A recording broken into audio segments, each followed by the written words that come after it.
Povo de Deus, paz do Senhor Jesus. Abra a sua Bíblia comigo, por favor. Obrigado. Primeiro livro dos Reis, no capítulo de número 19. Perdão, capítulo 18. Primeiro livro dos Reis, capítulo de número 18. Podemos, por favor, ler o versículo de número 30. Então Elias disse a todo o povo: chegai-vos a mim. E todo o povo se chegou a ele, e reparou o altar do Senhor que estava quebrado. Vocês podem comigo, por favor? E reparou o altar do Senhor que estava quebrado. Queridos, antes que o homem caísse, o que chamamos de pecado original, acontecido no Gênesis 3, havia um encontro. Todos os dias havia um encontro entre Deus e o homem. E quando eu digo entre Deus e o homem, era Deus e o casal, a cabeça da humanidade, os representantes da humanidade então. Na viração do dia, Deus conversava naquele encontro. Depois do pecado, então, o homem para tudo precisa demonstrar um esforço, o interesse. Logo, esse esforço é um esforço maior. No capítulo 4, os irmãos percebem que há um encontro com Deus. Mas esse encontro agora não é tão simples, fácil, como era dentro do jardim. É preciso levantar um altar de pedras. E assim Abel e Caim fazem. Levantam o altar. Para quê? Para que fosse demarcado um local de culto. Para que fosse reconhecido publicamente que aquele ambiente, aquele horário, era um local e um tempo de culto. E nesse tempo de culto, nesse local de culto, acontecia o encontro. Vocês percebem que no encontro, em Gênesis 4, Deus fala com Caim. Por que você está com um semblante descaído?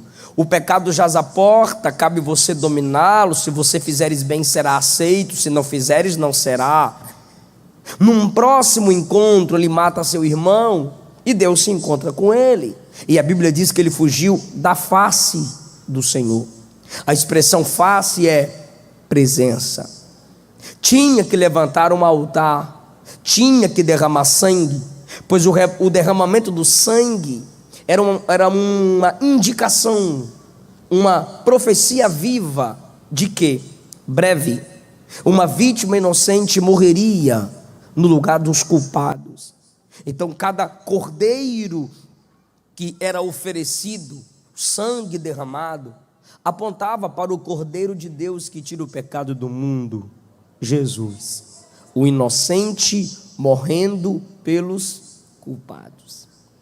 Você percebe que quando Caim mata Abel, nasce outro filho de Adão e Eva, Sete. De Sete vem Enos, e a Bíblia diz que com Enos se começou a invocar o nome do Senhor. Perceba que o texto não diz que Enos começou a invocar. O texto diz que com Enos se começou a invocar. Isso quer dizer que através dele houve um avivamento geral.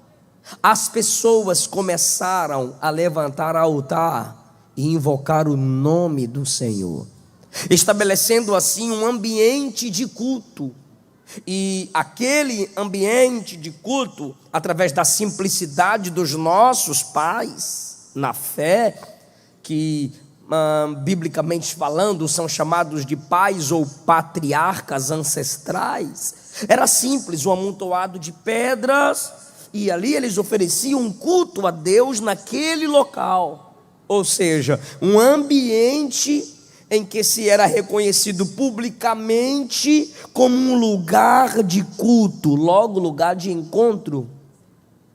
Aí vem, depois de Enos, a geração que invoca o nome do Senhor. Nós temos Noé, que quando sai da arca, diz o texto, Gênesis 8 e 9, que quando ele sai da arca, ele levanta um altar.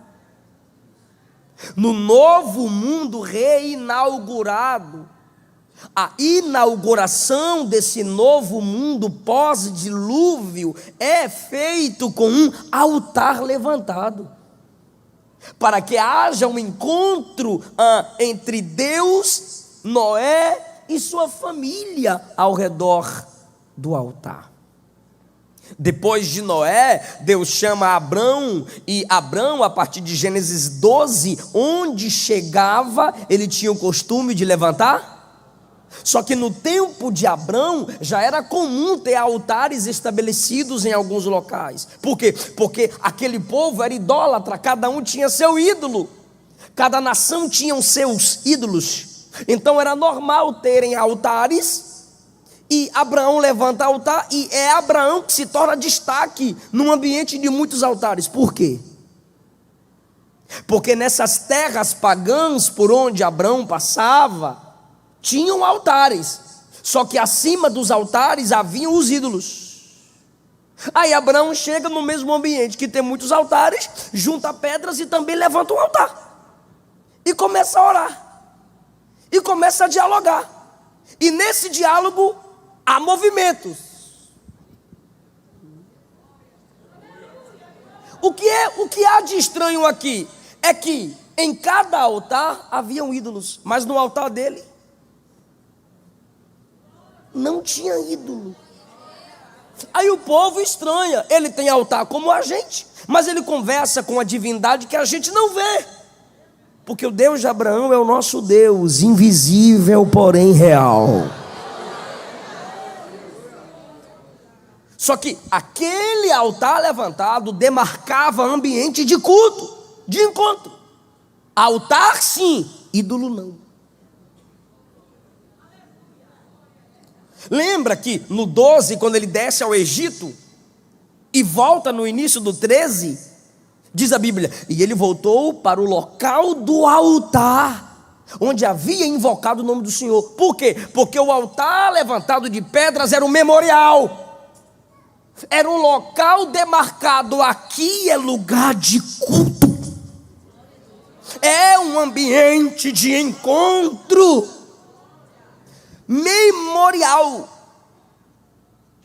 Quem passava perto sabia que ali houve culto, tem culto, ou teria culto. Depois de Abraão vem Isaac. Você vê no capítulo 26 que Isaac levanta altar do livro do Gênesis. Jacó é o mais rebeldezinho, que demora para levantar altar. O cabra nasce no 25, só vai levantar altar lá no 35. Mas o que ele faz no capítulo 28? Ele levanta uma pedra. Já começou, pelo menos. Ele levanta uma pedra como coluna e diz: Senhor, eu demarco esse ambiente com essa pedra, pois esta é a porta dos céus, a casa de Deus. Ou seja, ele com uma pedra estabeleceu, demarcou um ambiente de culto. No 32 ele tem um encontro com Deus no Val de Jaboque. Ele não marca levantando o altar, mas ele é marcado na coxa, ele sai mancando. No 35 Deus aparece a ele novamente e faz a mesma coisa que fez no 32, menos feri-lo, mas Deus fere sua alma. Morrem pessoas no Gênesis 35, amadas por Jacó. Seu nome é novamente confirmado, não Jacó, mas Israel. E ele levanta altar. Porque ali Deus havia tido encontro com ele. Sabendo que os patriarcas levantavam altares para o encontro com Deus, o povo de Israel, que começaram a se desenvolver no culto, andando no deserto, através da liderança de Moisés, também conheciam altares de culto. E esse altar levantado Era um ambiente simples que demarcava um encontro, porque isso é culto, encontros. Encontro com Deus. E no encontro com Deus, eu encontro os meus irmãos. Encontro e serviço. Não há culto sem encontro e sem serviço. Porque o serviço é levantar o altar, oferecer o sacrifício. E o encontro é quando eu ofereço o culto, Deus se manifesta. Deus se manifestava enviando fogo sobre o altar. Foi assim com Moisés, foi assim com Salomão, foi assim com Davi. Havia a manifestação de Deus pós-culto, foi assim com Salomão. Mas chegou um período em que se levantam dois líderes em Israel. Acabe, que não tinha firmeza na liderança. Jezabel, criada num ambiente de idolatria, se casa com Acabe e faz com que os profetas se corrompam. E os que não queriam se corromper, matava. 450 se submeteram ao sistema político e idólatra de Jezabel e Acabe. Quem me ouve diz amém. Estes 450 eram sustentados pelo sistema. E estes que se submetiam a um sistema político corrupto perderam a autoridade profética. E só poderiam falar o que Jezabel e Acabe queriam, pois se assentavam à sua mesa e eram por eles sustentados. Deus tinha mais 7.000, mas estavam escondidos. Deus tinha aqueles que ainda acreditavam na escola de profetas que Samuel abriu. Porém, quem tinha voz, quem estava na mídia, quem tinha vez, eram profetas vendidos. Quem tinha voz e vez diante do povo, eram profetas sustentados pelo sistema corrupto e político fracassado que era Israel. Como esses profetas perderam a voz profética, a idolatria entra em Israel e agora há um novo Deus, Baal. Porque onde não há profeta, o que a Bíblia diz? Sem profecia o povo se... Onde não há profeta verdadeiro, não haverá culto verdadeiro. Então, o verdadeiro Deus não era cultuado porque não havia verdadeiro culto. O povo é idólatra. Chovia, Baal, só Baal é Deus. Não chovia, irmão, isso é o acúmulo do absurdo. É Romanos 1, quando Paulo bate na idolatria e na homossexualidade, Paulo diz, se sentindo sábios, tornaram-se tolos. Por quê? Chovia, relampeava, Baal é Deus. Não chovia, não relampeava, Baal está dormindo. Aí, Elias chega no local onde Acabe vai a ele, e Acabe olha para Elias, que não é profeta vendido, que não depende de sistema corrupto político, e diz a Elias, no 17, és tu perturbador de Israel? Aí Elias na hora, na lata responde, perturbador é tu e toda a casa de teu pai. Aí Elias tem que ter amor. A maioria de quem me manda ter mais amor é covarde. Perturbador de Israel é tu e a casa de teu pai, porque vocês deixaram os mandamentos de Deus. Agora, ajunta a mim todo Israel no Monte Carmelo, e os 450 profetas de Baal, e os 400 profetas de Azerá, que comem da mesa da tua mulher. Traga os 900 que vocês sustentam, eu sozinho vou encará-los.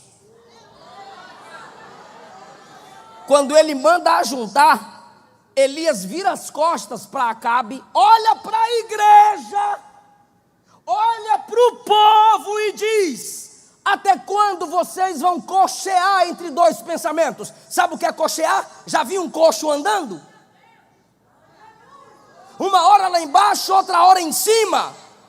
Até quando vocês vão subir e descer na vida espiritual? Até quando vão viver de gangorra espiritual? Até quando? Se Baal é Deus, decidam por Baal. Se Deus é Deus, sigam Deus. Mas se Baal é Deus, sigam Baal. O que Elias está dizendo é: escolhe. Quer viver no mundão? Vai para a porta larga e vai para o inferno. Deixa a gente em paz. Você quer Jesus? Você quer igreja? Você quer evangelho? Abandona o mundo, se arrependa, abandona ídolo, abandona Baal e vem para a porta estreita. É isso. É Elias que está dizendo: se Baal é Deus, sigam. Olha o se, é condição. Por quê? Porque não é.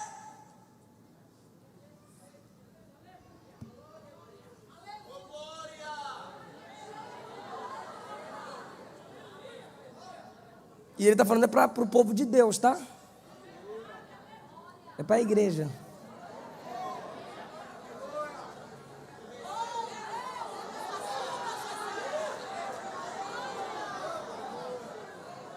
É por isso que aí os net crentes aí no YouTube, né? Fala de Jesus, eu falo: Senhor, eu vou te seguir por onde tu for. Eu não tenho covil. As raposas têm seus covis, vocês são raposa, raposa segue raposa, eu não tenho covil.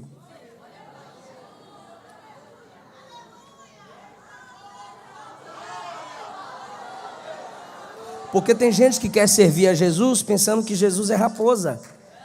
Jesus vai ocultar meus pecados, vai esconder meus pecados. Vem Judas, ele põe a mão contigo no prato juntinho, é tu que está me traindo. Vem Ananias e Safira, por que vocês mentiram ao Espírito Santo? Você quer que eu fale de Jesus? Eu falo. Quem quiser me seguir, negue a si mesmo. Tome sua cruz e venha atrás de mim. Quem vai na frente sou eu.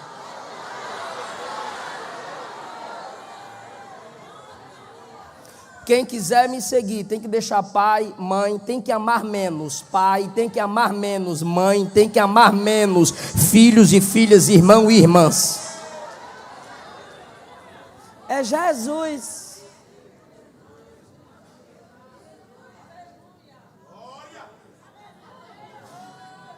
Elias olha para o povo e diz: só eu fiquei por profeta do Senhor, porque ele ainda não tinha ouvido Deus na caverna. Deus disse na caverna que Deus tinha mais quantos? Pode falar 7.000. Deus tinha mais quantos? Só que ele não sabe. Se ele não sabe, não é mentira, é verdade que ele sabe. Só eu fiquei por profeta. E os profetas de Baal são 450. Os de Azera ele vê depois, ele manda matar. Mas os de Baal são 450. Ele falando com o povo. 23. Deem-nos bezerros. Bora. Vocês que... Não é vocês propriamente dito, estou imitando Elias. Vocês que adoram Baal por causa desses falsos profetas, tragam os bezerros. Vocês vão nos dar bezerros, mas deem primeiro para eles. E eles vão dividir em pedaços. Eles vão colocar sobre a lenha. Só que não vão meter fogo. Por quê? Baal não é Deus do relâmpago? Então que ele acenda o fogo.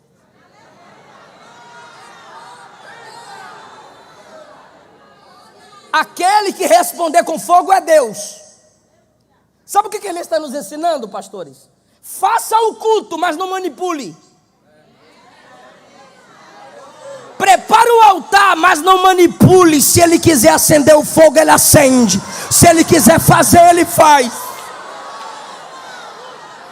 Porque tem gente que prepara o culto, mas quer manipular o culto.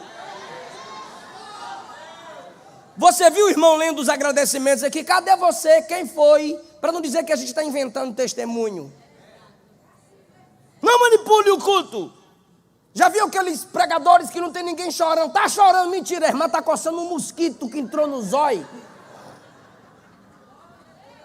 Não manipule. Se você manipular, a adoração é falsa. Se a adoração é falsa, Deus não está nela, porque Ele é verdadeiro. Não acendam fogo, deixe que Deus acende. Se Baal é Deus, Ele vai responder com fogo o culto que vocês vão dar. Se Deus é Deus, Ele vai responder com fogo o culto que eu darei a Ele. Irmão, porque se Deus recebe o culto, não tem jeito. Isso aqui não é invencionista de pentecostal. Se Deus recebe o culto, Ele responde. Eu não estou dizendo resposta de oração, eu estou dizendo resposta de culto. Se Ele aceita o culto, a gente sente. Mas quando o céu está travado, não se engane não, tu também sente. Tu sabe que não subiu, tu sabe.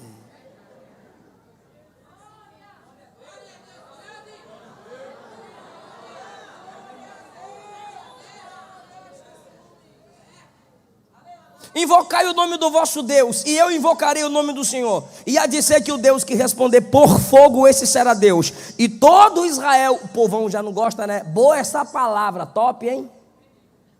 Top! Olha o povo aí, boa essa palavra. Versículo 24. Elias agora olhou para os profetas de Baal e disse assim: escolham para vós um dos bezerros, preparai o primeiro, porque vocês são muitos. Como eu sou minoria, eu fico para depois. Não é na pressa, não é na briga, porque quem vai aparecer primeiro. Comecem. Tem gente que começa primeiro, mas não chega lá. Comecem. Aí eles poderiam ter a ética. Não, comecem você. Mas não, nós vamos mostrar para você quem é nós aqui. Pegaram o bezerro, prepararam o bezerro, invocaram o nome de Baal, desde a manhã até o meio-dia. Baal, responde, sem nenhuma voz. Baal, responde, sem nenhuma voz. Aí começaram a saltar sobre o altar. Lembra da manipulação? Invencionices não chamam a atenção de Deus. Eu não estou falando de características, sua alegria pessoal, seu perfil de culto. Não é para chamar a atenção de Deus. É porque você quer. Você gosta. É o seu perfil. E quem não faz, como você faz, não quer dizer que é menos espiritual do que você. O que eles fizeram? Começaram a se desesperar e a saltar sobre o altar. Sabe o altar feito para invocar? Começaram a subir no altar. Opa! Aquele desespero. Mas o bichinho não existe, vai ver. Aí meio-dia, Elias é dos meus. E de vocês também, nordestino é doido. Meio-dia, Elias zombava deles dizendo: clamem em altas vozes, ele é um Deus. Pode ser que ele esteja conversando com alguém, ou que ele tenha alguma coisa para fazer, ele está ocupado. Ou que ele intente alguma viagem. Ele deve estar viajando, grita que ele volta. Ele liga a seta e volta. Gritem. Se ele estiver dormindo, ele vai acordar. Olha a ironia de Elias. Ele está viajando. Por que Elias tem moral para ironizar? Porque o Deus de Elias não precisa viajar. Ele é onipresente. Ele está em todos os lugares ao mesmo tempo. Gritem, se estiver dormindo, vai acordar. Por que Elias tem moral para ironizar? O nosso Deus não dorme, o guarda de Israel não dorme. Olha o desespero do 28. Pegaram faca e começaram a se cortar. Baal, nós vai matar nós. E começaram a se cortar. Passado o meio-dia, já é tarde. Começaram pela manhã. Passado o meio-dia, profetizaram. Estão manipulando, irmão. Começaram a profetizar. Porém não houve nem voz, nem resposta, nem atenção. Aí Elias chegou à tarde. Não houve nada, Elias disse: cheguem-se a mim. É minha vez. É o meu culto. Talvez você esteja pensando, pastor, o que isso tem a ver com a minha vida? De agora para o final. Elias olha para o povo e disse: cheguem a mim, versículo 30. E o povo veio a ele. Quando o povo veio a ele, ele reparou o altar do Senhor que estava quebrado.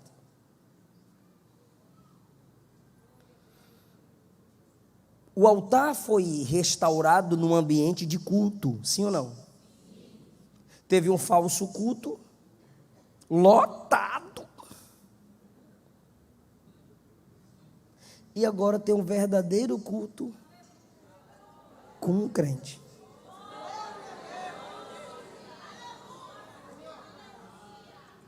O falso culto que começou primeiro, durou muito tempo, lotado de falsos crentes, não teve nenhuma resposta. O verdadeiro culto que foi feito por um crente, com uma oração curta, teve resposta e a nação inteira caiu de joelho. Só o Senhor é Deus. O altar foi restaurado num ambiente de... Todos nós sabemos que nós precisamos ter encontros com Deus. A nossa vida de oração tem que ser regular. O nosso culto tem que ser regular. Por isso que Mateus capítulo 6, versículo 6, não é se fores orar, é quando fores orar. Por isso que Hebreus 10, 25 diz: não deixe de congregar. São nossos encontros, encontro com Deus, serviço aos nossos irmãos.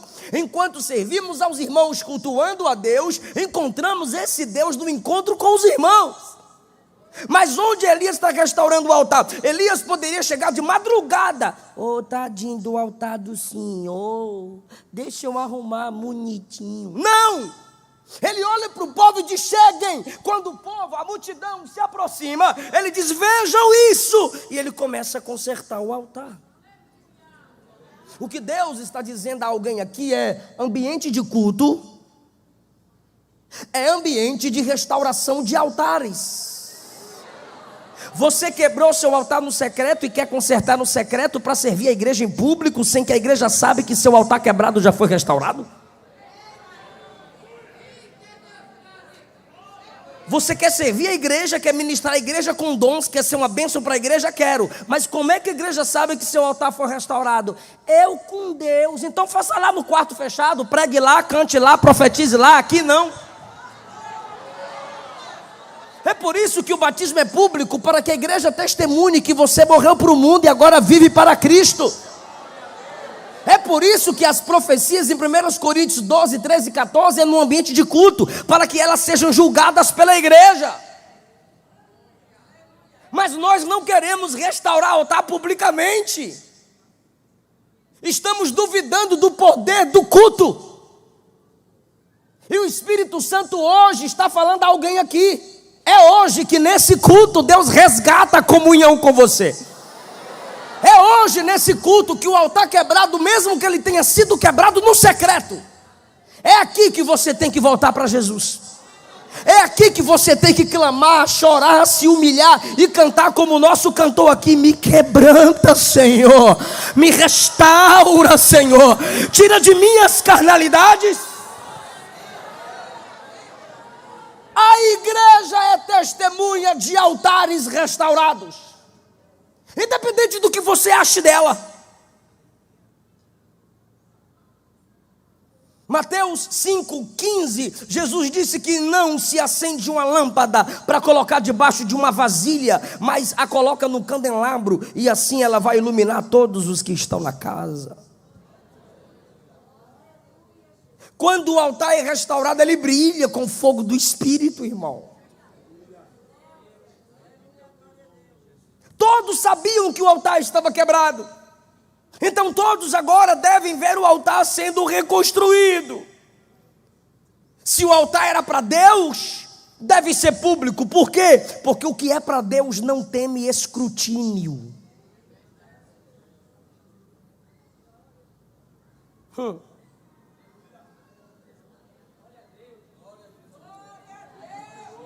A gente canta: quebra a minha vida.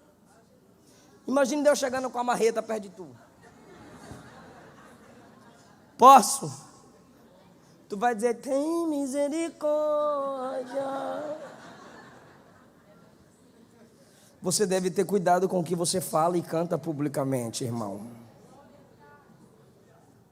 Você sabia que na época do iluminismo, o que fechou as igrejas na Alemanha foram músicas sentimentais?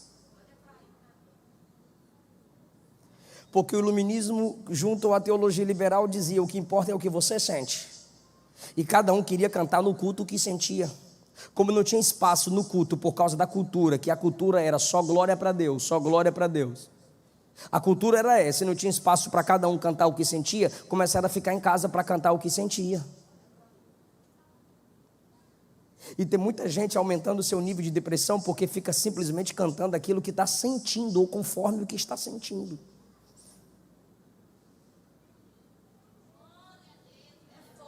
E aí o evangelho, ao invés de bíblico, teológico, apesar das poesias, se torna sentimentalista. Não há mais confissão de pecado, não há mais arrependimento. O que importa é como eu estou me sentindo agora, o que gerou esse tipo de sentimento em você. E nós temos medo do escrutínio, nós temos medo dos olhares, nós temos medo das perguntas. Deus não quer de você aquilo que te envergonharia no secreto. Deus não quer receber publicamente aquilo que te envergonha no secreto. Então, às vezes, é preciso confessar a alguns irmãos. Às vezes, como o pastor falou aqui, o cantor estava passando, vamos ouvir o irmão cantar. Vê assim, ele cantava em casa, agora canta na igreja. Tu está estudando há quanto tempo dentro do teu quarto? E ninguém na escola dominical sabe que tu estuda a Bíblia. O seu conhecimento deve ser digno de passar pelo escrutínio. Deus não te dá altares restaurados para você mantê-los no secreto. Porque altares restaurados recebem fogo, e quando o fogo desce ele brilha, não vai ter como esconder. Há quanto tempo você canta em casa, mas a igreja ainda não foi edificada ou consolada pelo louvor que sai de sua boca?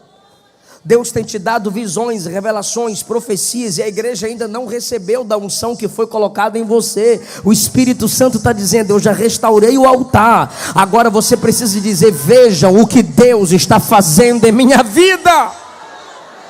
Se é de Deus, não teme o escrutínio. Não é para aparecer, não é autodestaque, se é de Deus, se veio de Deus, não teme o escrutínio. Segundo lugar, eu vou fazer uma pergunta e a resposta é óbvia. Foi Elias quem quebrou o altar? Pode responder mais alto? Foi Elias quem quebrou o altar? Não. Mas quem restaurou? Mas não foi ele que quebrou?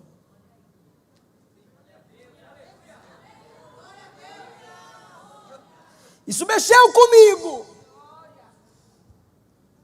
Porque quantas vezes nós falamos: não fui eu quem fiz isso. Isso não é problema meu. Tem gente para fazer. Se está ferindo a igreja, é problema teu. Se está envergonhando o nome de Jesus, é problema teu. Se está colocando o nome do evangelho no meio, é problema teu. Eu não sei se você já está entendendo a responsabilidade que Deus está gerando em sua alma nessa noite. Não importa quem tenha quebrado a integridade do evangelho, a missão sua é resgatar a integridade do evangelho. Não importa quem brincou com a graça, é obrigação tua não brincar com ela. Não importa quem fez o que fez com os nossos hinos, é obrigação tua resgatar o louvor verdadeiro a Deus. Não importa o que fizeram com o pastorado, é obrigação nossa cuidar do pastorado bíblico. Não importa o que fizeram com a palavra, quem foi que fez, o que importa é que Deus nos levantou para preservar a sua doutrina. A igreja é a coluna e baluarte da verdade.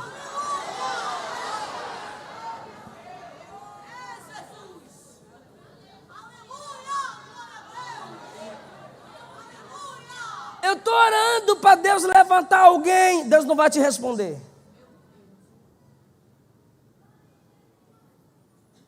Por quê, pastor? Porque se você for capaz de discernir o problema,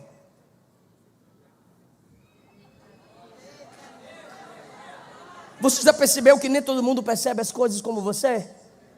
O culto está frio, tem gente dormindo.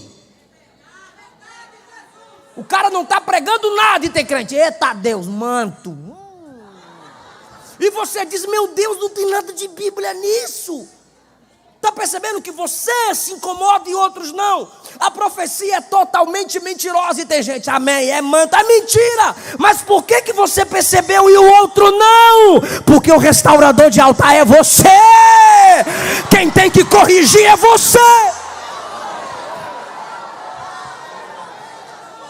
Agora, em nome de Jesus, imagine Elias chegando perto do altar. Olha que altar quebrado, hein, gente? Eu me escondi no ribeiro um tempinho e vocês deixaram o altar desse jeito?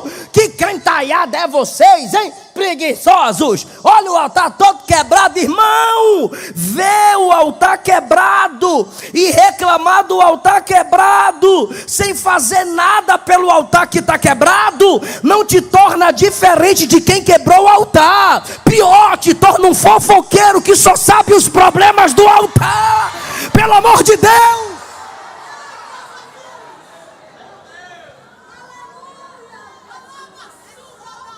Faz alguma coisa. Os falsos profetas estão na internet. Deixa eu ver seu Instagram. Quando eu chego no Instagram, sua foto é de biquinho. Vira macho.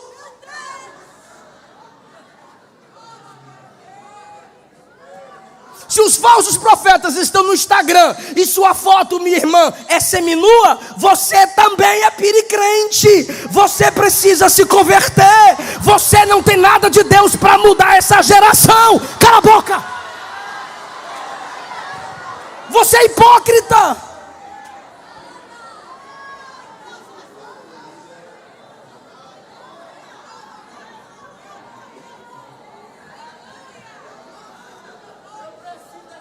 Nossa, que culto ruim. Quantos hinos você preparou bom para cantar? Nossa, a banda está tudo desafinado. Quantas cordas você já deu para os instrumentos? Nossa, o meu pastor lá está pregando uma mensagem muito fraca. Você já deu quantos cursos teológicos para ele? Quantos comentários bíblicos você já deu? Um lexo, um curso de hermenêutica, exegese? Quantos? Ah, nem sei o que é isso, pastor. Então cala a boca que você não entende de pregação. Falar do altar quebrado sem fazer nada para arrumá-lo te torna hipócrita. Ah, mas eu falo no Facebook. E desde quando o Facebook é certificado de conclusão teológica? Desde quando o Facebook é altar para pregador de verdade? Irmão, tem pregador no Face, mas tem pregador do Face.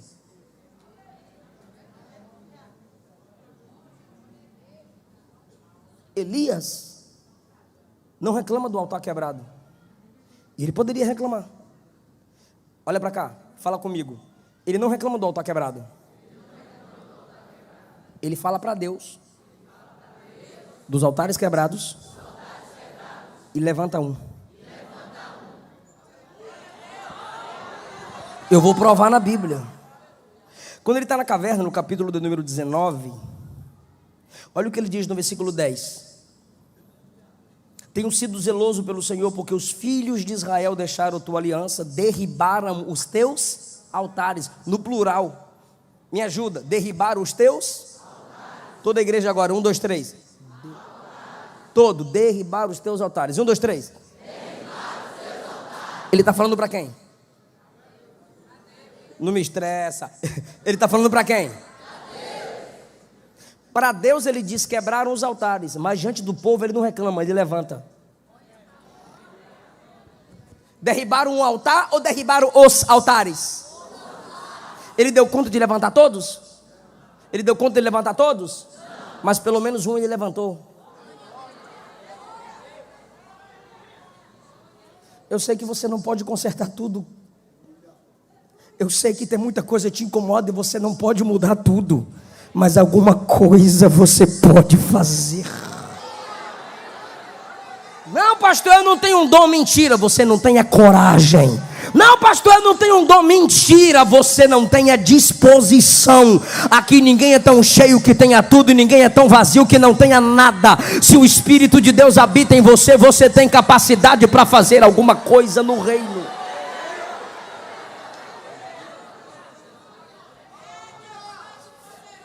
A carta aos Efésios, capítulo 5, Paulo diz: desperta. Eu preguei aqui da primeira vez, lembrei.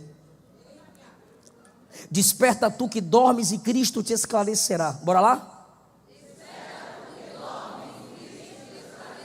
Não é tu fica dormindo que Cristo vai jogar luz em você. Não, isso é evangelho vagabundo. Desperta você que está dormindo. E aí, pastor? Cristo vai te esclarecer. Levanta, Jerusalém, resplandece. Por quê? Porque está vindo a tua luz e a glória do Senhor vai brilhar sobre ti. Arruma o altar.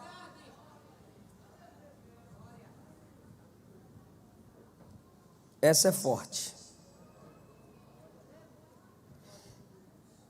Os profetas cultuaram? Sim ou não? De modo falso, mas sim, sim ou não? Fizeram culto? Tinha altar? Tinha ou não? Tinha altar? Tinha altar? Não seria mais fácil Elias falar: licença, deixa eu usar, agora eu vou levantar, quer dizer, eu vou oferecer o culto porque o altar já está? Pronto, uai. Ganha tempo, Elias, lá que você beija, rapaz. Seja inteligente, rapaz, o altar está pronto, rapaz.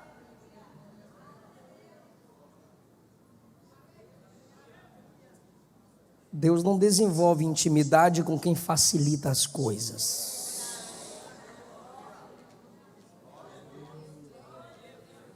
O altar estava pronto, mas ele preferiu reparar o altar do... ele reparou o altar do... Então isso quer dizer que apesar de ser altar, o outro altar não era do...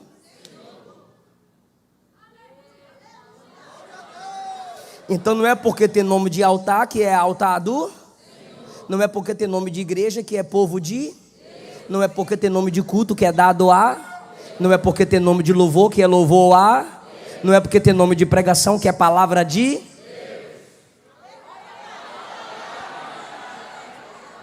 Sabe o que é mais lindo, perfeito, completo? E se prepare para dar um glória lindo.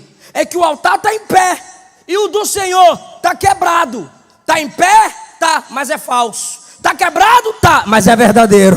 Está em pé, mas é falso. Está quebrado, mas é verdadeiro. Para Deus e para Elias é melhor quebrado verdadeiro do que em pé em falsidade, irmão. Ah, meu Deus, o Espírito Santo está dizendo isso.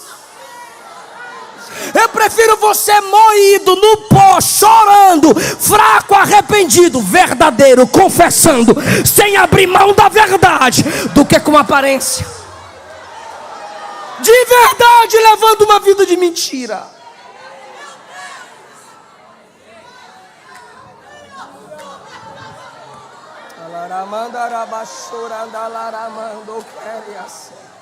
Eu sei que é mais difícil, mas é verdadeiro. É melhor a dificuldade com a verdade do que a facilidade sem ela.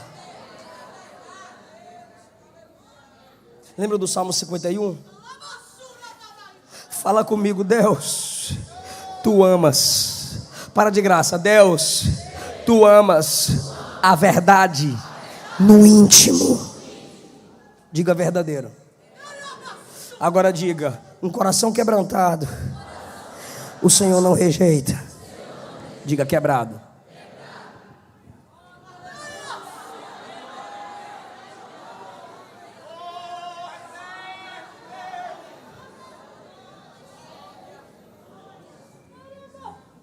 É assim o nosso coração. Hoje nós não temos mais altar de pedra. Nós, assembleanos, chamamos o púlpito de altar.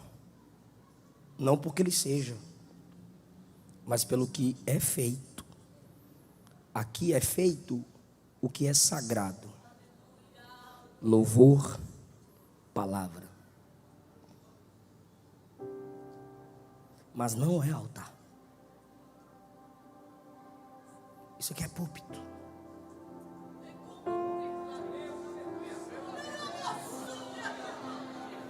Em Cristo as coisas foram ressignificadas.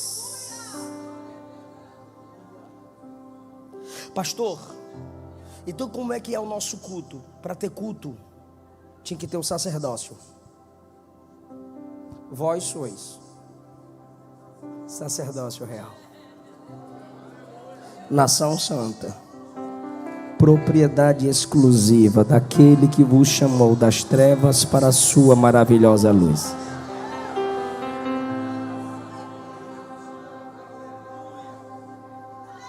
Pastor, aqui está o sacerdócio. E o culto é feito como? A oferta qual é? Hebreus 10. O fruto dos lábios que confessam o nome dele. Qualquer música que não confesse o nome de Jesus, não chame o nome de Jesus, não invoque o nome de Jesus, não declare o nome de Jesus, é música, poesia, louvor nunca. Porque a Bíblia diz que o louvor é o fruto do lábio que confessa o nome dele. Tá, pastor, aqui tem um sacerdócio e tem a oferta. E o altar? Cristo. Temos esse altar, não onde os sacerdotes comem, mas um altar através do qual invocamos o nome do Pai, Jesus, Hebreus 10. Isso quer dizer que nele as coisas foram ressignificadas. Assim como Elias tem que adorar através do altar, a igreja só consegue adorar através de Cristo. Assim como Elias se põe diante do altar para que Deus responda a oração dele, pois o altar era o ambiente de onde Deus recebia o culto e por onde Deus enviava a resposta. Cristo é o caminho por onde nós nos aproximamos do Pai e através de quem a resposta do Pai chega até nós. Sem Jesus você não é adorador. Faça campanha e creia que Deus faz. Mas você não é salva em Cristo. Você não é salvo em Cristo se Cristo não é o seu altar. E qual é a diferença disso, pastor? É que o sacerdócio funciona na coletividade, mas a comunhão não é mantida aqui. Onde estivermos, Cristo é o altar. Sendo Ele onipresente, pela invocação do nome dEle, Ele é adorado em qualquer lugar que você estiver. Pastor, então por que eu me reúno? Para que você seja edificado mutuamente. Sejamos edificados, para que sejamos fortalecidos mutuamente. E esse prédio é o nosso monumento de adoração. Ou seja, quem passa na porta olha para cá e sabe que aqui é lugar de oração. Isso aqui é um memorial, é um ambiente demarcado como lugar de culto. E eu encerro essa mensagem. Elias acabou de orar, fogo do céu desceu e todo o povo se prostrou dizendo: só o Senhor é Deus.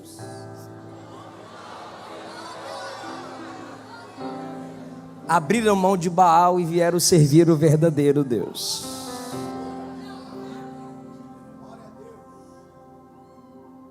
Um culto, fala comigo, um culto mudou a cultura.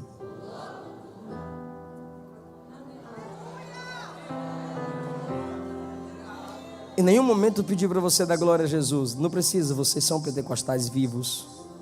Mas você pode falar a alguém, diga: o seu culto muda a cultura.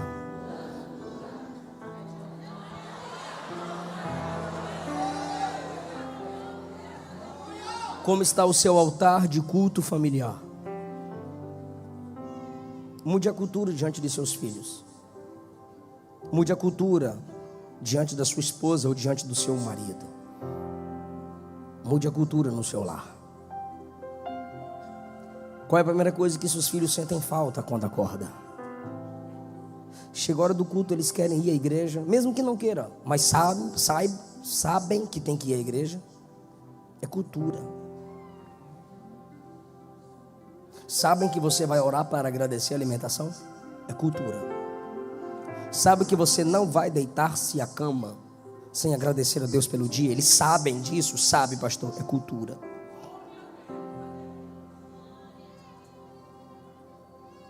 O culto muda cultura.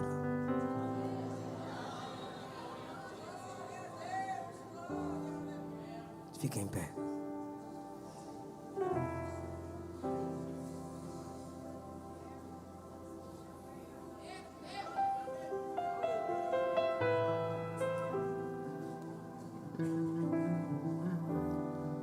Feche os olhos comigo. Senhor Jesus, obrigado pela sua palavra. Tem gente aqui que está com desejo de te sentir mais. Tem gente aqui que está clamando mais pela sua presença. Tem gente aqui que acredita que o Senhor, de modo visível, pode agir, intervir e fazer o impossível. Perdoa-nos, ó Pai, porque nosso altar está quebrado. Perdoa-nos porque às vezes vemos o altar quebrado e não fazemos nada para consertá-lo. Mas hoje o Senhor está nos dando armas, preparo, capacidade para isso. Como o Senhor levantou Elias, o Senhor está levantando essa igreja. Como o Senhor fez aquele povo voltar e se arrepender, o Senhor pode fazer hoje. Quem não ora mais, voltar a orar. Quem não medita mais nas escrituras sagradas, voltar a meditar. Porque se o Senhor não fizer, a gente não consegue. Restaura nossos altares. O Elias de Deus não está aqui, mas o Deus de Elias está. E em Cristo, o que foi quebrado, para a glória de Deus, pode ser restaurado hoje. Amém. Eu quero saber se em nosso meio há alguém que quebrou seu altar, se afastou do Evangelho, mas quer voltar para Jesus hoje. Ou você que nunca reconheceu publicamente Jesus, nunca confessou Jesus como seu único Senhor e Salvador, mas hoje você quer restaurar o altar publicamente. Eu quero orar por você, aqui na frente. Você que se afastou do Evangelho, mas quer voltar para papai hoje. Ou você que nunca confessou Jesus como seu único Senhor e Salvador, mas hoje você quer. Você está sentindo que Ele está te chamando. Você está sentindo que Ele está te chamando. O Espírito está te dizendo: vem filho, vem filha. Eu vou mudar a sua vida. Eu vou restaurar seu coração. Eu vou escrever o seu nome no livro da vida. Está vindo a primeira pessoa para Jesus. A igreja está te esperando. Onde está a segunda pessoa para papai? O diabo vai perder a guerra pela sua alma. Se hoje ouvirdes a voz do Senhor teu Deus, não endureça o teu coração. Se hoje ouvirdes a voz do Senhor teu Deus, não endureças o teu coração.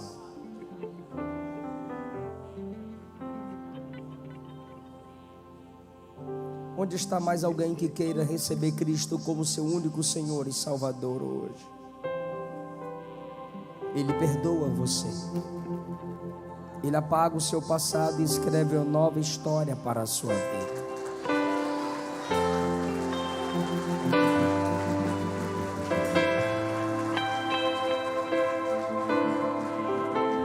Jesus está aqui, irmãos.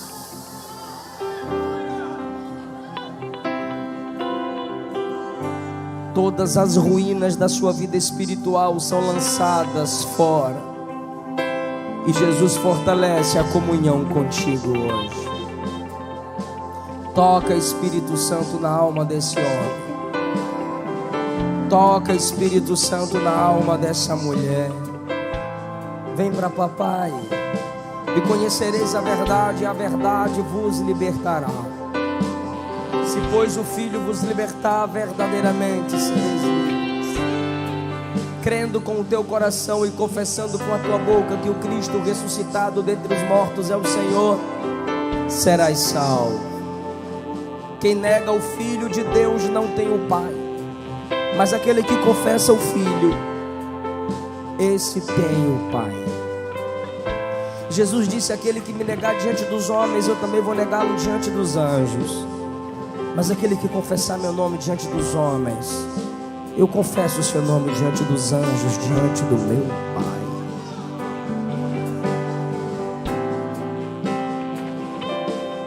Venha para papai. Eu vou entregar o microfone agora. Mas o Espírito, através de nós, roga aos homens que se reconciliem com Cristo. É o que disse Paulo. Temos amor pela sua alma. O inferno é real, o céu também. A igreja só existe para representar Cristo na terra. E a igreja representa Cristo na terra para te atrair para Deus.